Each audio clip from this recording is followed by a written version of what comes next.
ابو زناد نے بیان کیا، ان سے اعرج نے، ان سے ابو سلمہ نے اور ان سے ابو ہریرہ رضی اللہ عنہ نے بیان کیا کہ رسول اللہ صلی اللہ علیہ وسلم نے صبح کی نماز پڑھی، پھر لوگوں کی طرف متوجہ ہوئے اور فرمایا، ایک شخص بنی اسرائیل کا اپنی گائے ہاں کے لیے جا رہا تھا کہ وہ اس پر سوار ہو گیا اور پھر اسے مارا۔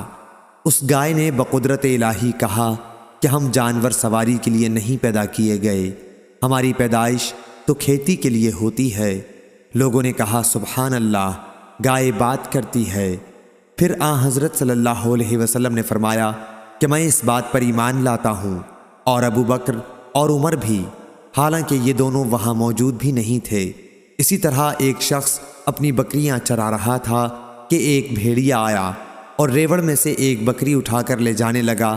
ریوڑ والا دوڑا اور اس نے بکری کو بھیڑیے سے چھڑا لیا۔ اس پر بھیڑیا بقدرت الہی بولا، آج تو تم نے مجھ سے اسے چھڑا لیا، لیکن درندوں والے دن میں قرب قیامت اسے کون بچائے گا، جس دن میرے سوا اور کوئی اس کا چرواہا نہ ہوگا۔ لوگوں نے کہا، سبحان اللہ، بھیڑیا باتیں کرتا ہے۔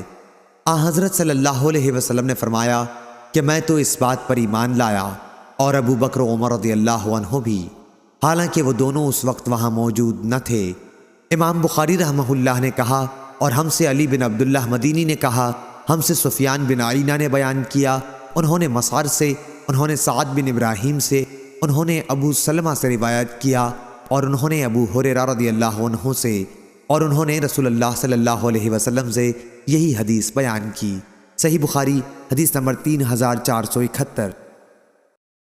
عبد الرزاق نے خبر دی، انہیں معمر نے، انہیں حمام نے، اور ان سے ابو ہریرہ رضی اللہ عنہ نے بیان کیا کہ رسول اللہ صلی اللہ علیہ وسلم نے فرمایا، ایک شخص نے دوسرے شخص سے مکان خریدا، اور مکان کے خریدار کو اس مکان میں ایک گھڑا ملا جس میں سونا تھا۔ جس سے وہ مکان اس نے خریدا تھا، اس سے اس نے کہا، بھائی گھڑا لے جا، کیونکہ میں نے تم سے گھر خریدا ہے، سونا نہیں خریدا تھا۔ لیکن پہلے مالک نے کہا کہ میں نے گھر کو ان تمام چیزوں سمیت تمہیں بیچ دیا تھا جو اس کے اندر موجود ہوں۔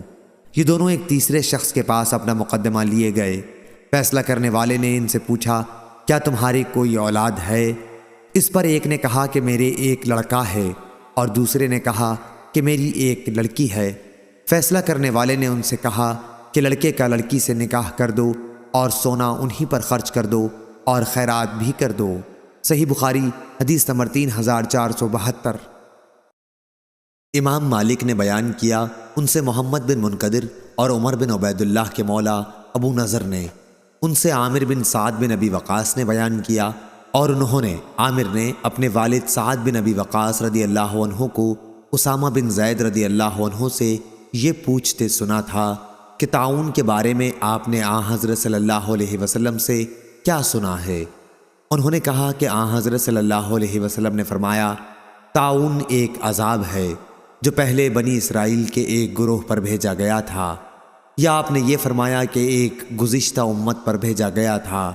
اس لیے جب کسی جگہ کے متعلق تم سنو کہ وہاں طاعون پھیلا ہوا ہے تو وہاں نہ جاؤ، لیکن اگر کسی ایسی جگہ یہ وبا پھیل جائے جہاں تم پہلے سے موجود ہو تو وہاں سے مت نکلو۔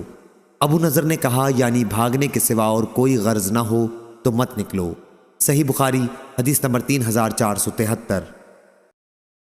عبداللہ بن بریدہ نے بیان کیا، ان سے یحییٰ بن یعمر نے، اور ان سے ام المومنین حضرت عائشہ رضی اللہ عنہا نے بیان کیا کہ میں نے حضرت صلی اللہ علیہ وسلم سے طاعون کے بارے میں پوچھا تو آپ نے فرمایا کہ یہ ایک عذاب ہے، اللہ تعالیٰ جس پر چاہتا ہے بھیجتا ہے، لیکن اللہ تعالیٰ نے اس کو مومنوں کے لیے رحمت بنا دیا ہے۔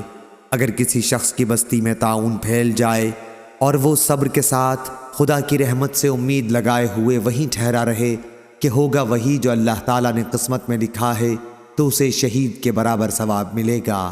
صحیح بخاری حدیث نمبر 3474۔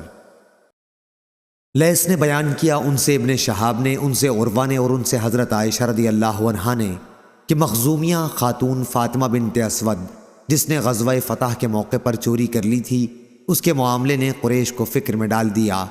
انہوں نے آپس میں مشورہ کیا کہ اس معاملے پر حضرت صلی اللہ علیہ وسلم سے گفتگو کون کرے۔ آخر یہ طے پایا کہ اسامہ بن زید رضی اللہ عنہ آپ کو بہت عزیز ہیں، ان کے سوا اور کوئی اس کی ہمت نہیں کر سکتا۔ چنانچہ اسامہ رضی اللہ عنہ نے حضرت صلی اللہ علیہ وسلم سے اس بارے میں کچھ کہا تو آپ نے فرمایا، اے اسامہ، کیا تو اللہ کی حدود میں سے ایک حد کے بارے میں مجھ سے سفارش کرتا ہے؟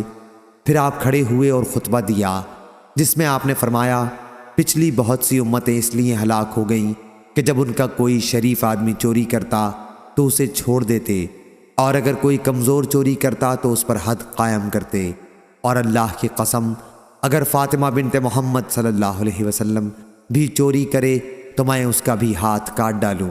صحیح بخاری حدیث نمبر 3475۔